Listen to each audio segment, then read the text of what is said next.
6व्या टप्प्यात 8 राज्यात 58 जागांसाठी मतदानाला सुरुवात। बनसुरी स्वराज, मनोज तिवारी, कन्हैया कुमार, मनेका गांधी, महबूबा मुफ्तींसह अनेकांची प्रतिष्ठा पणाला।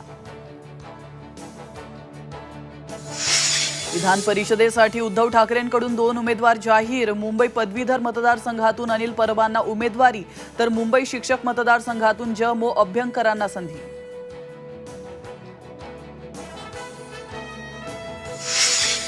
सत्तेच्या दुरुपयोगाचे परिणाम भोगावे लागणार। पैसा आहे, सत्ता आहे म्हणून अतिरेक करू नका। झी 24 तासच्या टू द पॉइंट मुलाखतीमध्ये बच्चू कडूंचा महायुतीला घरचा आहेर। नागपूरच्या महाल भागातील झेंडा चौकात मद्यधुंद कार चालकाने तिघांना उडवलं। 3 महिन्याच्या बाळाची प्रकृती गंभीर। 3 आरोपींना अटक। गाडीत गांजाही सापडला।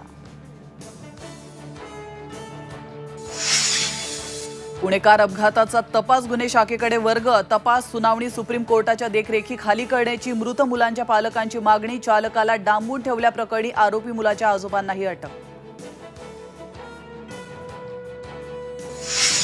नागपुरातील आरटी घोटाळ्याप्रकरणी एका महिलेला अटक। मुख्य आरोपी शाहिद शरीफच्या कार्यालयातील महिलेला बेड्या। पैशांच्या देवाणघेवाणीत महिलेचा हात।